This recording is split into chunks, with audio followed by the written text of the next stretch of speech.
All right, college football coaching carousel 2020, episode 3. The previous 2 episodes were Jim Harbaugh and Will Muschamp. Episode 3 is going to be on University of Miami head coach Manny Diaz. Manny Diaz was kind of a weird one this offseason, last offseason, I should say. He was defensive coordinator at Miami, accepted the job at Temple as head coach, and then like 2 weeks later, Mark Richt announced his retirement, and then Miami offered Manny Diaz the head coaching position, and he accepted that. It was really strange.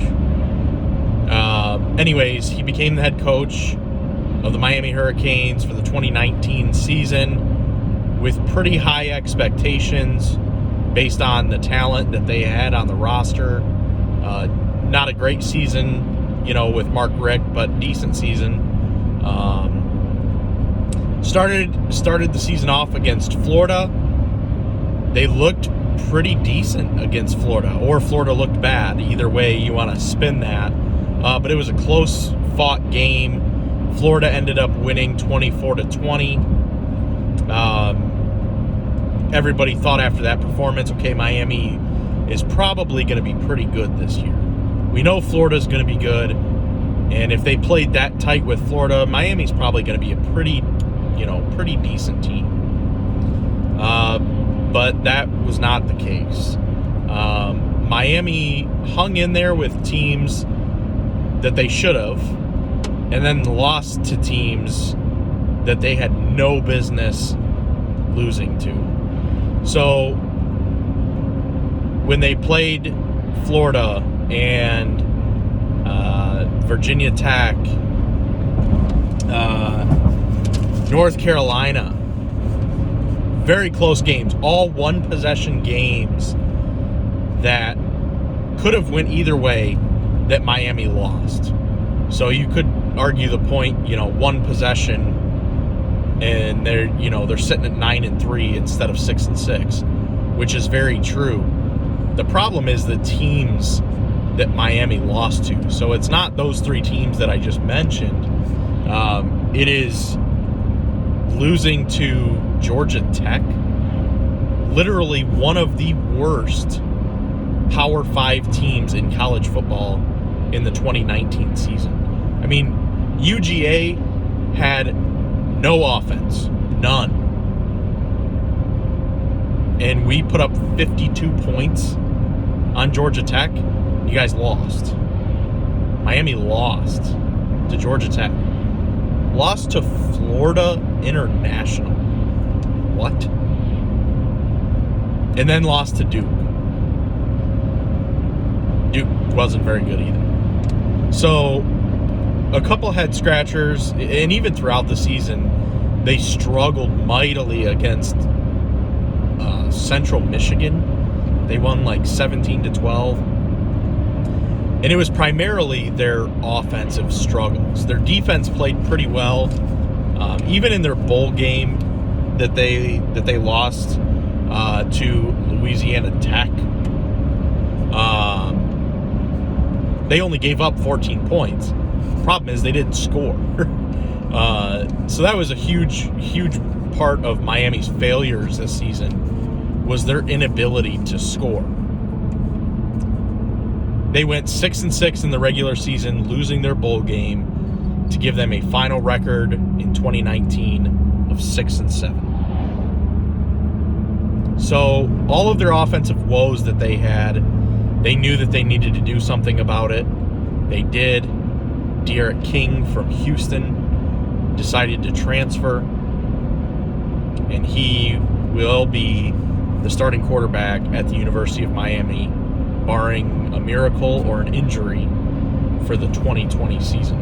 That's huge news for them. They needed a dynamic playmaker.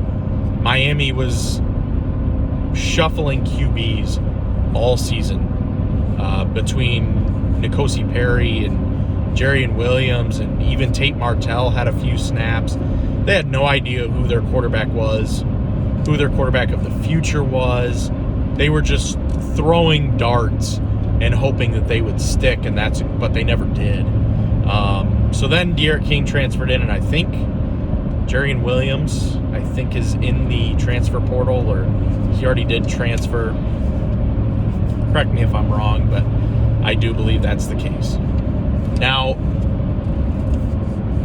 Miami is returning 8 starters on offense. That's huge. So even though they struggled, the fact that they were all so young, now they have experience. They're returning 8 starters. That's huge for Miami. I think the biggest loss is probably their running back, DJ Dallas. But they did sign 2 stud running backs in the 2020 class, the number 10 and number 11 running back in the 2020 class. The part that should worry Miami fans is the fact that they are only returning 5 on defense. So they had a pretty stout defense last year. It was their offense that cost them the games.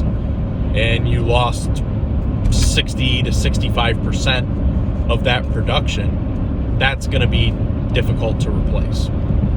With that said, though, Miami did end up having a pretty decent recruiting class for the 2020 season.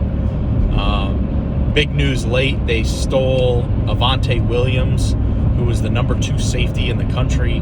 Most people had him penciled in for Florida. We knew it was between Florida and Miami, but most people were leaning Florida. I think at one point, like 15 crystal balls pointed to Florida. Anyways, he chose Miami. He's probably going to be a day 1 starter, or definitely competing for a starting spot as a true freshman. But they finished with the number 13 overall recruiting class and number 2 in the ACC, only behind Clemson. So interestingly, even though they underachieved big time in 2019, they got the second best recruiting class in the conference. So there is still some hope for Manny Diaz. But he has to have a good season for 2020. I think, honestly, if Miami does anything less than 8-4, Manny Diaz, that seat, it's already warm. It's getting hot. If he has that team come out and lose to teams like Georgia Tech and Florida International, it's gonna be a rough, long season for Miami. I don't think that's the case. Looking at Miami's schedule, and I'll do a preview and a prediction video of a few teams probably this summer.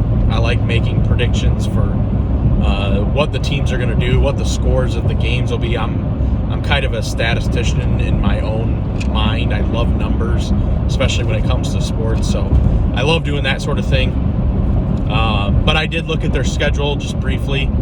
No reason why Miami can't win at least 8 games this season, especially considering they do not play Clemson. I don't even know that they have a ranked team on their schedule. If I had to guess right now, their most difficult games, and I could be remembering this completely wrong, are Michigan State, which is a huge question mark. The only thing about that game is it's in East Lansing. So, hostile environment, that's a question mark. And then I think at Virginia Tech could be a tough game. And then I believe North Carolina. So, no reason why they should not win at least 8 games in 2020. If Miami can do that, Manny Diaz's seat cools down significantly. If they have a repeat of last year, I think that seat is going to be on fire. So episode 3, Manny Diaz, Miami Hurricanes head coach. Your seat is hot, sir. You can cool it down by having a decent season. That is all for today. See you soon.